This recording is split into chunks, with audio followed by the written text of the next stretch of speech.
j'ai vu ma sœur embrasser mon ex-mari dans l'ombre de notre appartement parisien, ses lèvres avides contre les siennes, pendant que nos enfants dormaient dans la pièce d'à côté, mais j'ai su, à cet instant, que le sang n'était pas plus épais que l'argent. Elle m'a dénoncé à la police pour un vol que je n'avais jamais commis, fabriquant des preuves avec la complicité de cet homme que j'avais aimé, me faisant jeter en prison comme une criminelle ordinaire, tandis qu'elle s'appropriait mes bébés sous prétexte de protéger la famille. Pire encore, 1 an plus tard, quand j'ai émergé des ruines de ma vie, brisé mais affûté comme une lame, elle rampait à mes pieds, ruinée, suppliante, et j'ai souri, parce que la vengeance, en France, se savoure comme un bon vin rouge, lentement, jusqu'à la dernière goutte. Je m'appelle Élise Moreau, et si vous pensez que les trahisons familiales ne se produisent que dans les romans de Zola, détrompez-vous. À 35 ans, j'étais une femme ordinaire de Montmartre, avec un job de graphiste freelance qui payait juste assez pour le loyer d'un 2 pièces exigu près de la basilique du Sacré-Cœur. Mon ex, Laurent Duval, était un golden boy de la finance, un de ces types qui portent des costumes sur mesure et parlent de portefeuilles diversifiés comme si c'était une religion. Nous nous étions mariés jeunes, impulsivement, après une rencontre dans un bar de Pigalle où il m'avait offert un verre de chardonnay en prétendant être un simple employé de banque. 3 ans plus tard, notre divorce avait été une boucherie, il avait empoché la maison de banlieue que nous avions achetée ensemble à Neuilly, et moi, j'avais hérité de la garde exclusive de nos jumeaux, Lucas et Amélie, âgés de 5 ans. C'était il y a 2 ans, et j'avais cru que c'était la pire douleur de ma vie. Jusqu'à ce que ma sœur, Camille, entre en scène. Camille avait toujours été la favorite, la beauté éclatante de la famille Moreau. Née 2 ans avant moi, elle avait les cheveux châtains ondulés qui cascadaient comme une pub pour L'Oréal, et des yeux verts qui faisaient fondre les hommes au premier regard. Moi? J'étais la pratique, celle qui réparait les fuites d'eau et gérait les factures, pendant qu'elle papillonnait de job en job, de petit ami en petit ami. Nos parents, décédés dans un accident de voiture sur la 6 quand j'étais encore ado, nous avaient laissé avec un héritage maigrelet, une petite maison à la campagne près de Versailles, que Camille avait vendue sans me consulter pour financer son rêve d'ouvrir une galerie d'art à Saint-Germain-des-Prés. C'est pour nous deux, Élise, avait-elle roucoulé, en me tendant un chèque de misère. J'avais avalé la pilule, comme toujours. Sœur, après tout. Mais Laurent. Ah, Laurent avait toujours eu un faible pour Camille. Lors de notre mariage, il l'avait complimenté un peu trop longuement sur sa robe de demoiselle d'honneur, une création Versace qui moulait ses courbes comme une seconde peau. Elle est sublime, ta sœur, m'avait-il glissé à l'oreille, et j'avais ri, pensant que c'était de la jalousie fraternelle inoffensive. Après le divorce, il avait continué à envoyer des chèques pour les enfants généreux, trop généreux, et Camille s'était auto-désignée comme l'intermédiaire, gérant l'argent avec une efficacité suspecte. Je m'assure qu'il paie sa part, ma chérie, me disait-elle au téléphone, sa voix sucrée comme du miel empoisonné. Je n'avais rien vu venir. Pas jusqu'à cette nuit d'octobre, pluvieuse et froide, où Paris se noyait sous des trompes d'eau qui martelaient les toits de zinc comme des accusations. J'étais rentré tard d'une deadline, les yeux brûlants d'avoir fixé un écran trop longtemps. Les enfants étaient chez la nounou, et Camille m'avait promis de passer pour discuter de l'héritage. Elle était déjà là quand j'ai ouvert la porte, affalée sur mon canapé usé, un verre de vin à la main en mon vin, le dernier Bordeaux que Laurent m'avait offert avant de partir. Laurent était là aussi, assis à côté d'elle, sa main posée négligemment sur son genou. Ils n'ont même pas sursauté quand je suis entré. Juste un regard complice, comme si j'étais l'intruse dans ma propre vie. Élise, ma puce, a commencé Camille, d'une voix mielleuse qui m'a immédiatement mise sur mes gardes. On doit te parler. C'est au sujet des enfants. Laurent a hoché la tête, son alliance disparue depuis longtemps scintillant sous la lampe IKEA. Tu traverses une période difficile, Élise. Le stress, le travail. Camille pense que les jumeaux seraient mieux avec quelqu'un de plus stable. J'ai éclaté de rire, un rire hystérique qui a résonné dans l'appartement exigu. Stable? Tu parles de qui, là? De toi, Laurent, qui change de maîtresse comme de chemise. Ou de Camille, qui a dilapidé notre héritage en tableaux abstraits qui valent que dalle? Camille s'est levée d'un bond, ses talons claquant sur le parquet. Comment oses-tu? J'ai toujours été là pour toi. Qui t'a aidé après le divorce? Qui gère tes factures quand tu es fauché? C'est vrai, ai-je admis, la gorge serrée. Mais là, c'est trop. Sortez. Tous les deux. Ils sont partis, mais pas avant que Laurent ne glisse une enveloppe sur la table pour les enfants, a-t-il murmuré. Dedans, 5 000 € en liquide. J'ai déchiré l'enveloppe, jetant les billets comme des confettis maudits. Ce soir-là, j'ai pleuré jusqu'à l'aube, le corps secoué de sanglots qui me faisaient mal aux côtes. J'ignorais que c'était le début de la fin. Les semaines suivantes ont été un tourbillon de tension. Camille appelait sans cesse, prétextant des conseils maternels, mais ses questions déviaient toujours vers Laurent. Il est si généreux, n'est-ce pas? Imagine ce qu'il pourrait faire pour nous. Je l'ai ignoré, me concentrant sur les jumeaux. Lucas, avec ses boucles brunes et son amour pour les dinosaures, dessinait des monstres qui dévoraient les méchants. Amélie, sa jumelle, plus calme, collectionnait des coquillages ramassés lors de nos rares escapades à Deauville. Ils étaient ma lumière dans ce brouillard parisien. Puis, un matin de novembre, tout a basculé. J'ai ouvert la porte pour aller chercher le pain à la boulangerie du coin, et 2 agents en civil m'ont plaqué contre le mur. Madame Moreau, vous êtes en état d'arrestation pour vol aggravé et falsification de documents. Leurs menottes étaient froides comme la trahison elle-même. Dans l'appartement, Lucas et Amélie hurlaient, terrifiés, tandis que la nounou essayait de les calmer. Au commissariat du 18e arrondissement, on m'a jeté dans une salle d'interrogatoire qui puait le tabac froid et le désespoir. L'officier, un type bedonnant nommé Bertrand, a posé un dossier sur la table, des relevés bancaires falsifiés, montrant que j'avais détourné des fonds de l'entreprise de Laurent. Votre ex-mari a porté plainte. Et votre sœur a fourni les preuves. Elle dit que vous êtes instable, accro à l'alcool, un danger pour vos enfants. J'ai ri à nouveau, mais cette fois, c'était un rire brisé, qui s'est mué en hoquet. Camille. Bien sûr. Elle avait accès à mes comptes via cette gestion qu'elle s'était arrogée. Et Laurent, avec ses connexions dans la finance, avait dû graisser les rouages pour que les faux documents passent pour vrais. J'ai passé la nuit en cellule, écoutant les gémissements des autres détenus, imaginant les visages de mes bébés. Le lendemain, un juge aux affaires familiales, un homme sec comme un croquant, a décidé, garde provisoire accordée à Camille, parente proche et stable. Laurent avait même témoigné, jurant que j'étais déséquilibré. Libéré sous caution grâce à un avocat commis d'office, je suis rentré dans un appartement pillé, mes ordinateurs disparus, mes dossiers fouillés. Camille m'avait déjà pris les enfants, installés dans son loft à Saint-Germain, financé par Dieu sait quoi. J'ai appelé, supplié. C'est pour leur bien, Élise, a-t-elle répondu, sa voix triomphante filtrant à travers le téléphone. Laurent et moi, on va s'occuper d'eux. Toi, concentre-toi sur tes problèmes. À cet instant, quelque chose en moi s'est brisé non pas en 1000 morceaux, mais en une lame affûtée. La vengeance n'est pas un cri, c'est un murmure, calculé, inexorable. Et en France, où la loi est un labyrinthe pour les puissants mais un piège pour les faibles, j'allais apprendre à naviguer dans ces ombres. Les premiers jours sans Lucas et Amélie ont été un vide abyssal, un trou noir qui aspirait tout, le sommeil, l'appétit, la raison. Je me réveillais en sursaut, tendant la main vers des lits vides, sentant encore l'odeur de leur shampoing à la fraise sur les oreillers. Montmartre, avec ses artistes de rue et ses touristes hilars, me semblait soudain hostile, un décor de théâtre où je jouais la veuve éplorée. J'ai essayé de contacter un avocat privé, mais mes économies ou ce qu'il en restait après les factures ne suffisaient pas pour un ténor du barreau. À la place, j'ai harcelé le commissariat, exigeant des preuves, des enregistrements. Enquête en cours, madame, me répétait-on, un refrain lassant comme une chanson de Piaf usée. Camille, elle, paradait.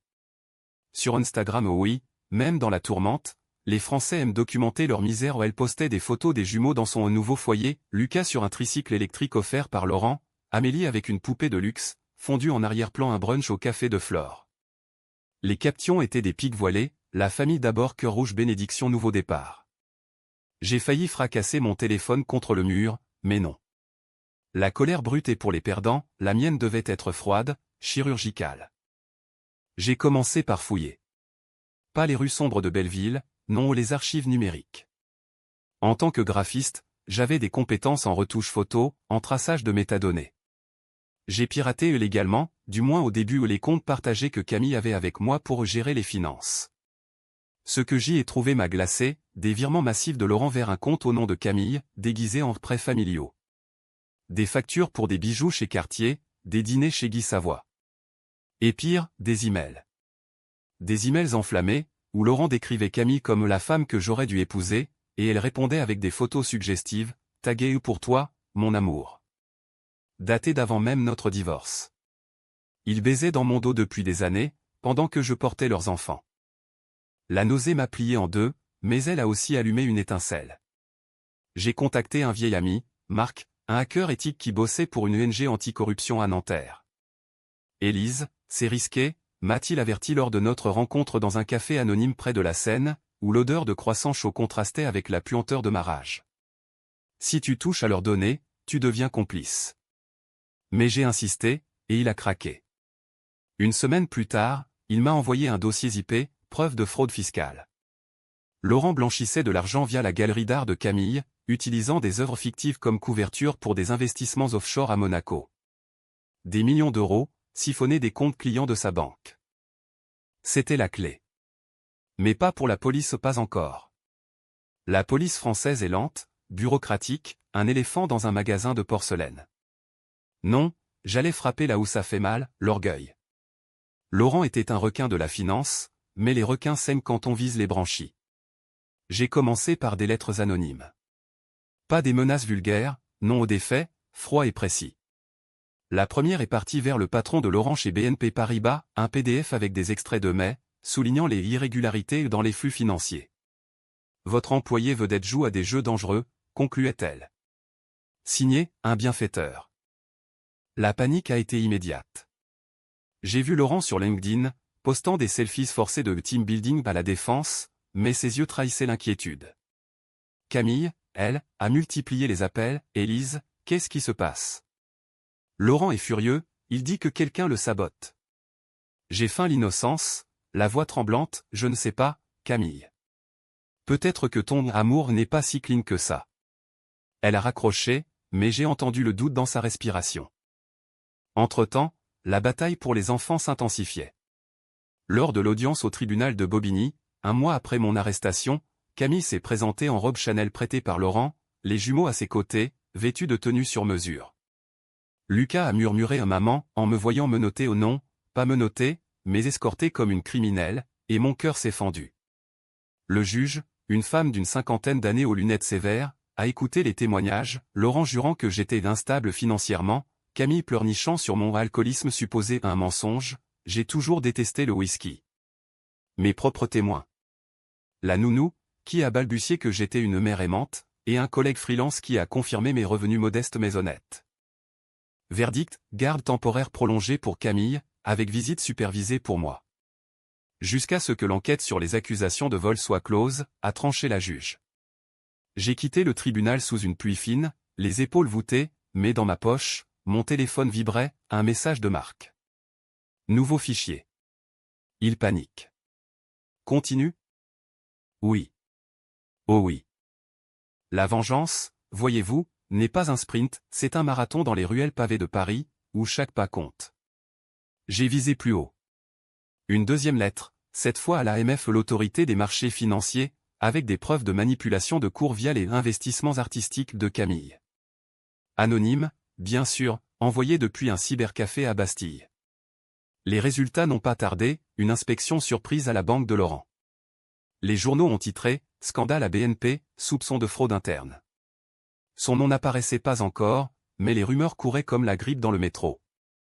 Camille m'a confronté lors d'une visite supervisée au parc des Buttes-Chaumont. Les enfants couraient après des pigeons, inconscients du drame, et elle s'est approchée, son parfum Chanel numéro 5 me donnant la nausée. « C'est toi, hein? Tu essaies de nous détruire. » Ses yeux verts lançaient des éclairs, mais il y avait de la peur dessous, une fêlure dans son armure de sœur parfaite. Nous. Il n'y a jamais eu de nous, Camille, ai-je répondu calmement, en essuyant une tache de glace sur la joue d'Amélie. Tu as pris mes enfants, ma vie. Qu'est-ce que tu t'attendais? Une médaille? Elle a blêmi. Laurent va tout arranger. Il est puissant, Élise. Plus que toi ne l'imagines. Puissant. Le mot m'a fait sourire intérieurement. Les puissants tombent de plus haut, et leur chute fait un bruit délicieux. Ce soir-là, seul dans mon appartement, j'ai ouvert une bouteille de vin pas pour noyer le chagrin, mais pour trinquer. À la première fissure. Bientôt, le mur entier s'effondrerait. L'hiver s'est abattu sur Paris comme un amant jaloux, enveloppant la ville d'un manteau de givre qui craquelait sous les pas pressés des Parisiens. Mes visites aux enfants étaient des piqûres de morphine, 30 minutes par semaine, sous l'œil vigilant d'une assistante sociale nommée Madame Duval. Ironie du sort, même nom que mon ex. Lucas dessinait des familles heureuses où tout le monde tenait des ballons, et Amélie chuchotait des secrets sur Tata Camille qui pleure la nuit. Ces bribes me hantaient, nourrissant ma détermination comme du carburant dans un moteur diesel.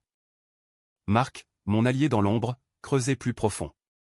Ils ont un compte offshore aux îles Caïmans, m'a-t-il appris lors d'une rencontre clandestine dans un bistrot de Ménilmontant, où les murs suintaient d'humidité et de souvenirs d'émeutes passées. La galerie de Camille sert de façade pour laver l'argent de clients russes oligarques, tu vois le genre. Laurent signe les chèques, elle expose les œuvres au point.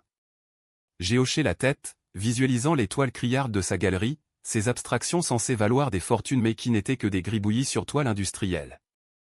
Au lieu de tout balancer aux flics, j'ai choisi la subtilité française, le chuchotement. J'ai créé un blog anonyme, hébergé sur un serveur suédois pour éviter les traqueurs. Les ombres de Saint-Germain, les jeux nommés, un titre qui évoquait les fantômes des salons littéraires du passé. Les posts étaient des récits voilés, une sœur trahie par sa meilleure amie ou pour un banquier charmeur, avec des détails juste assez précis pour titiller les curieux. Pas de nom, mais des photos retouchées à un bout de la tour Eiffel visible par la fenêtre de la galerie, un tatouage discret sur le poignet de Laurent. Les vues ont explosé, 500 le premier jour, 5000 la semaine suivante. Les commentaires affluaient, ça sent le scandale à plein nez, qui est cette salope de sœur ? Camille a paniqué la première. Elle m'a bloqué sur tous les réseaux, mais pas avant un appel hystérique, efface ça, Élise. Tu ruines tout.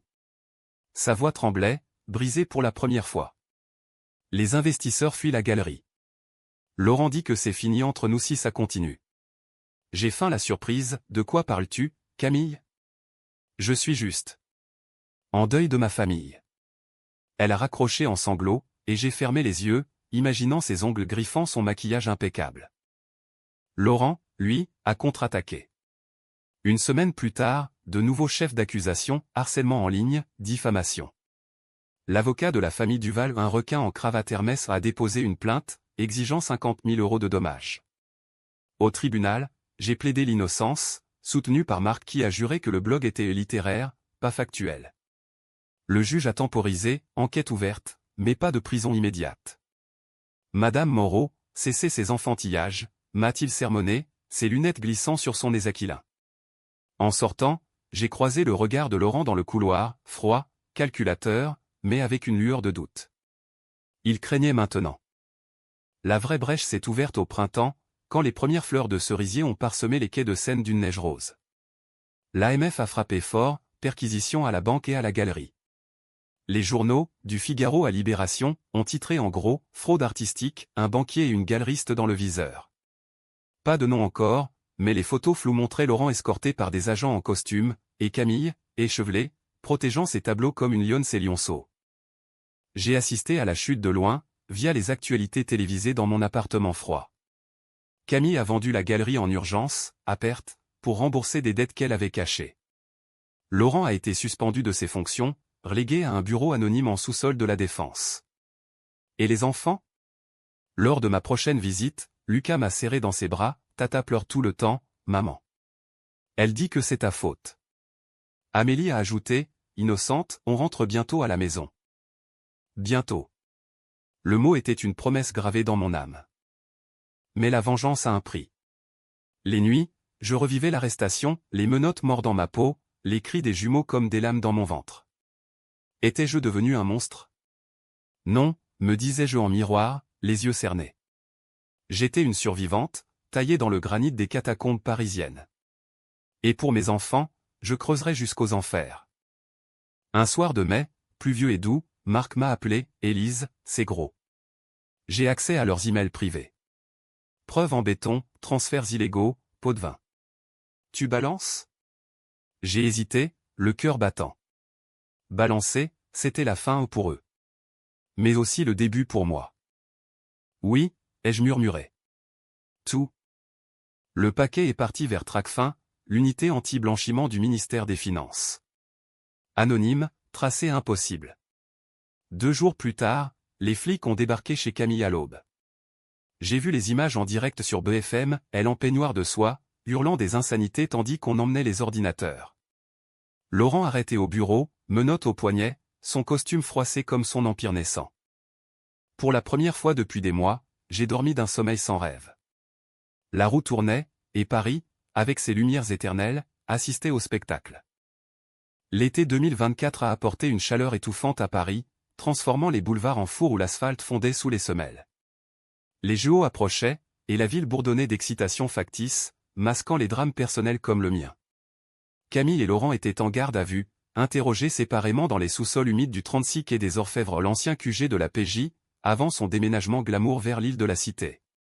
Les médias, affamés, spéculaient, couple improbable au cœur d'un scandale financier. Improbable? Plutôt inévitable, ai-je pensé en sirotant un café amer sur mon balcon minuscule, surplombant les toits de tuiles rouges. Les enfants m'ont été rendus provisoirement, le temps de l'enquête. La juge, touchée par les rapports psychologiques où Lucas faisait des cauchemars où Tata volait les monstres, a ordonné un retour à la mère stable. Stable. Le mot m'a fait ricaner. J'étais un volcan en sommeil, pas une prairie anglaise. Les jumeaux sont arrivés avec un sac à dos rempli de jouets neufs et une valise d'effets personnels. Amélie s'est jetée dans mes bras, son petit corps tremblant, plus jamais Tata. Lucas, plus pragmatique, a demandé « On peut avoir des pizzas ce soir ?» Ce soir-là, nous avons mangé des pizzas surgelées devant un dessin animé sur France 5, leur rire timide comblant les fissures de mon cœur. Mais la joie était précaire, comme un château de sable face à la marée. Camille, libérée sous contrôle judiciaire, m'a bombardé de messages « Comment oses-tu ? Ce sont MES bébé maintenant. Tu vas payer, Élise. » Payer ? Elle avait déjà hypothéqué son avenir pour un homme qui la jetait comme un Kleenex usé. Laurent, lui, a tenté une approche plus subtile. Une lettre de son avocat, offre de règlement à l'amiable. 200 000 € pour que je retire ma plainte anonyme. Il savait, bien sûr, mais pas assez pour prouver. En échange, il abandonnerait les accusations de vol contre moi. J'ai brûlé la lettre dans l'évier, regardant les flammes lécher le papier comme ma rage consumait les restes de notre passé. Non. La justice devait suivre son cours, lente mais impitoyable, comme la Seine qui charrie ses secrets vers la mer. J'ai repris le travail, freelance pour une agence à Bastille, retouchant des pubs pour des marques de luxe qui ignoraient les tourments des petites gens. Marc m'aidait encore, sporadiquement, mais il s'inquiétait, « Élise, arrête. Tu joues avec le feu. Et si ça te retombe dessus ?» Je lui ai souri, un sourire de Madone au rocher, le feu forge l'acier, Marc. Et j'ai besoin d'être indestructible. La galerie de Camille a fermé définitivement, saisie par les créanciers. Elle a squatté un temps l'appartement de Laurent à Passy, mais il l'a mise à la porte quand les enquêteurs ont gelé ses comptes. « T'es une toxique », lui a-t-il lancé, selon les ragots que j'entendais via des amis communs. Elle a atterri dans un studio miteux à Belleville, loin des lumières de Saint-Germain, payant le loyer avec des petits jobs de serveuse ou ironie, dans le même café où Laurent et moi avions eu notre premier encart. Un après-midi doux, suffocant sous 35 degrés, elle s'est pointée chez moi sans prévenir. Sonnée à la porte, elle portait une robe fanée, les cheveux en bataille, les yeux rougis par les larmes ou la fatigue. « Élise. S'il te plaît. Laisse-moi voir les enfants. Juste 5 minutes. » J'ai hésité, la main sur la poignée. Lucas et Amélie jouaient à l'intérieur, leur voix un rempart contre la pitié. « Pourquoi ?» ai-je demandé, la voix dure comme le marbre de Notre-Dame. « Tu les as pris pour te venger de quoi, Camille ? De ne pas être moi ? Ou de ne pas avoir tout ce que Laurent t'offrait sur un plateau ?» Elle s'est effondrée sur le paillasson, sanglotant. C'était une erreur. Il m'a promis le monde, Élise. L'argent, la sécurité. Après papa et maman, j'en avais marre d'être la perdante. Mais toi. Tu as toujours tout eu. L'amour, les enfants. Ai-je eu l'amour, ai-je rétorqué, la gorge nouée. Toi et lui, vous me l'avez volé sous mon nez. Et mes enfants ? Ce n'étaient pas des pions pour ton conte de fées tordues. Les voisins ont jeté des regards curieux depuis leurs fenêtres, et j'ai refermé la porte, son corps secoué de hoquet de l'autre côté. Ce soir-là, j'ai rêvé d'elle enfant, nous deux, courant dans les champs de Versailles, riant aux éclats. Le rêve s'est mué en cauchemar, où elle me poussait dans un puits noir, riant avec le visage de Laurent. L'enquête avançait. Tracfin avait transmis au parquet, blanchiment aggravé, association de malfaiteurs. Laurent a plaidé un malentendu administratif, mais les preuves email, transfert, faux contrat d'art étaient accablantes. Camille, plus faible, a craqué la première, deal avec la justice, témoignage contre lui en échange d'une peine réduite. Les journaux l'ont qualifiée de repentante, mais je voyais clair, la survie, pure et simple. Pour moi, la roue judiciaire tournait enfin en ma faveur. L'accusation de vol contre moi? Classée sans suite, preuve fabriquée reconnue comme telle. La garde des enfants? Définitivement mienne, avec interdiction d'approche pour Camille et Laurent pendant 5 ans. Lors de l'audience finale à Bobigny, sous un ciel d'octobre clair, j'ai croisé son regard depuis le banc des accusés. Défaite, brisée. Désolé, a-t-elle articulé, muette. Désolé ne ramène pas les nuits perdues, les câlins volés. Mais c'était un début. Dehors, les feuilles mortes tourbillonnaient comme des confettis de justice. Paris respirait, indifférente, et moi avec elle. L'automne a peint Paris en ocre et roux, un tapis de feuilles mortes qui crissait sous les roues des Vélib'. Ma vie reprenait forme, fragile comme une ébauche de croquis, les jumeaux de retour à l'école maternelle près de la place des Abbesses, avec des cartables neufs payés par mes piges accumulées. Lucas collectionnait des badges de dinosaures, Amélie des histoires de princesses rebelles comme toi, maman, disait-elle en me serrant la main. Moi? Je reconstruisais, brique par brique, mais la vengeance n'était pas assouvie. Pas encore. Camille et Laurent paieraient jusqu'au bout, jusqu'à ce que leurs empires ne soient que poussière. Le procès a ouvert en novembre, au palais de justice de l'île de la Cité, ce mastodonte gothique qui avale les âmes comme un ogre affamé. J'ai assisté à la première audience, anonyme dans la galerie du public, un chapeau enfoncé sur la tête pour masquer mon visage. Laurent, en costume gris impeccable, se tenait droit comme un i, son avocat un ténor du barreau nommé Lefebvre débitant des arguments alambiqués sur l'intention non prouvée. Camille, à côté, semblait rapetissée, tailleur noir bon marché, cheveux tirés en chignon sévère, son témoignage écrit sur son visage hagard. Elle a pris la barre en premier, la voix chevrotante, j'ai été manipulée par Monsieur Duval. Il m'a promis mariage et fortune, mais c'était un piège. Élise. Ma sœur. Elle n'a rien à voir là-dedans. Rien à voir? J'ai serré les accoudoirs, les ongles enfoncés dans le bois patiné.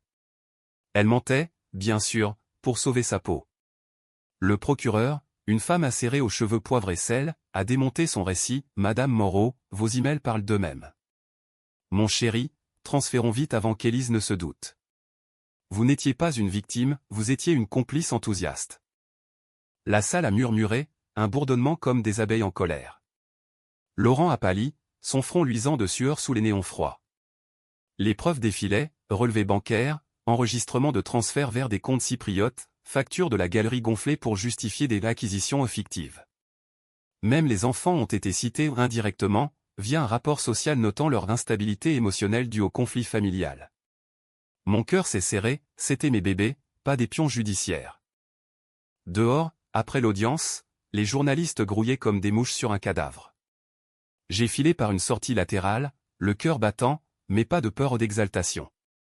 La machine était lancée, et elle broierait tout.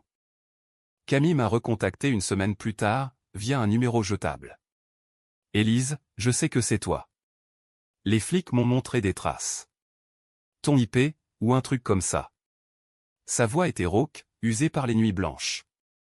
S'il te plaît, retire tout. Je te rends les enfants pour toujours. Je disparais. Disparaître. Le mot flottait comme une tentation. Mais non. Trop tard, Camille, ai-je répondu, ma voix un fil d'acier. Tu as choisi ton camp. Souviens-toi de cette nuit où tu m'as vu entrer, et que tu as continué à l'embrasser. C'était ton choix. Elle a pleuré, des sanglots gutturaux qui traversaient les ondes. Je te hais. Tu as gagné, salope. Gagné? Pas encore. Le verdict est tombé en décembre, sous un ciel de plomb qui pleurait sur la Seine. Laurent, 5 ans de prison ferme, plus 2 millions d'euros d'amende, sa carrière en finance anéantie comme un château de cartes sous un souffle. Camille, 3 ans avec sursis, probation, et restitution immédiate de tous biens acquis frauduleusement ceux qu'il a laissés sur la paille, endetté jusqu'au cou auprès de l'État. La galerie? Fermée, tableau saisi. Son loft? Hypothéqué. Elle est sortie du tribunal en titubant, poursuivie par les flashs des photographes. Traîtresse, hurlait un titre du Parisien le lendemain. J'ai découpé l'article, le collant dans un cahier secret de mon journal de vengeance, page noircie d'encre et de fiel. Pourtant, la victoire avait un goût âcre. Les enfants posaient des questions, où est Tata? Je répondais vaguement, en voyage, mais leurs yeux perspicaces voyaient clair. La thérapie familiale, imposée par la juge, nous aidait, des séances dans un cabinet lambrissé du Marais, où une psychologue douce nous apprenait à recoller les morceaux. La famille n'est pas parfaite, disait-elle. Mais elle peut guérir. Guérir. Le mot me narguait. Camille a tenté un suicide pilule et vin, retrouvé par une voisine dans son studio de Belleville. À l'hôpital Cochin, elle a survécu, mais brisée. Laurent, en cellule à Fresnes, a fait une tentative similaire, paraît-il. Les puissants tombent mal. Moi? J'ai refusé de visiter. Pas par cruauté pure, mais par autopréservation. La plaie était encore vive, suintante. Noël approchait, et pour la première fois depuis des années, nous l'avons fêté en famille juste nous trois, avec un sapin clignotant et des galettes des rois en avance. Lucas a offert un dessin, une maman super-héroïne terrassant un dragon. Amélie, un collier de coquillages. J'ai pleuré, des larmes chaudes sur mes joues froides. La vengeance était presque achevée. Presque. Un an jour pour jour après mon arrestation, Paris s'éveillait sous un soleil hivernal pâle, le 17 décembre 2025. J'avais 36 ans maintenant, une ride au coin des yeux qui racontait plus d'histoire que n'importe quel roman. Les jumeaux grandissaient, Lucas obsédé par les Legos qui construisaient des forteresses imprenables, Amélie par les livres de contes où les méchantes sorcières finissaient seules dans leur tour. Ironie du sort, ou leçon apprise. Camille m'a appelé ce matin-là, d'un numéro inconnu. Sa voix était un murmure brisé, éraillé par des mois de silence forcé. Élise. Je suis dehors. Plus rien. Laurent m'a rayé de son testament, les avocats ont tout pris. Je vis dans un foyer à Pantin, avec des toxicos et des immigrés. Aide-moi. Pour l'amour de Dieu, pour l'amour de nous. Nous. Le mot me fit l'effet d'un coup de poignard rouillé. J'ai fermé les yeux, revoyant nos enfances, les pique-niques à Versailles, ses rires quand elle me poussait dans l'herbe, mes larmes quand elle volait mes jouets. Sœur. Traître.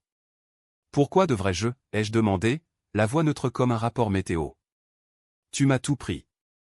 Ma liberté, mes enfants, ma confiance en l'humanité.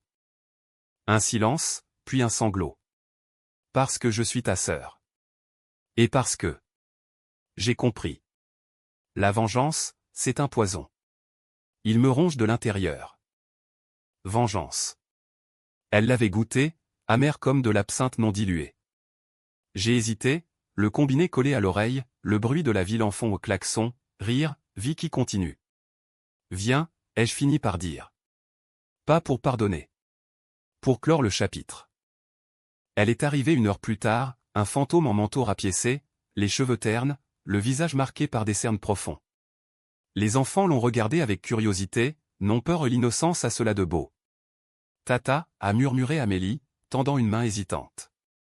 Camille s'est agenouillée, les larmes coulant librement. Je suis désolé, mes amours. Tata a été méchante. Lucas a haussé les épaules, maman dit que les méchants apprennent. Tu as appris? Elle a hoché la tête, muette, et j'ai vu la brisure, l'orgueil envolé, l'ambition pulvérisée. Nous avons parlé des heures, assises autour de la table en formica, du café fumant masquant l'odeur de regret. Elle a avoué tout, la jalousie viscérale depuis l'enfance, le besoin maladif d'être aimé par un homme comme Laurent, la spirale de mensonges qu'il avait englouti. Je pensais que l'argent effacerait la douleur. Mais il ne fait que l'amplifier. Laurent, lui, croupissait toujours à Fresnes, son divorce finalisé par contumace. Il m'avait écrit une fois, une lettre pathétique, pardon, Élise. J'étais aveugle. Je l'avais renvoyé, annoté d'un seul mot, trop tard. Pour Camille, j'ai offert une chance opale absolution, mais un prêt modeste pour un petit appartement à la périphérie, et un job de caissière dans une librairie du quartier. Travail. Répare. Mais touche à mes enfants, et je te détruis pour de bon. Elle a acquiescé, les yeux baissés, une ombre d'elle-même. Est-ce la fin? En France, les drames familiaux ne se terminent pas en happy end hollywoodien, ils s'estompent en nuances grises, comme un monnet voilé de brume. Je vis maintenant, vraiment, un nouveau contrat freelance pour une maison d'édition, des promenades le long de la Seine avec les jumeaux, des nuits où le sommeil vient sans cauchemar. Camille appelle parfois, timidement, et nous parlons de banalités ou le temps, les recettes de cuisine de maman. Pas d'amour retrouvé, mais une trêve. La vengeance m'a libéré, mais elle m'a aussi marqué, une cicatrice invisible, un rappel que l'humain est un animal piégé entre instinct et raison. Si je pouvais murmurer un conseil à celle que j'étais, 1 an plus tôt, ce serait, tiens bon. La roue tourne, et Paris, avec ses lumières impitoyables, illumine les ténèbres.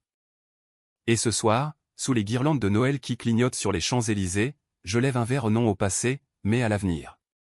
À nous, les survivantes, qui dansons sur les ruines.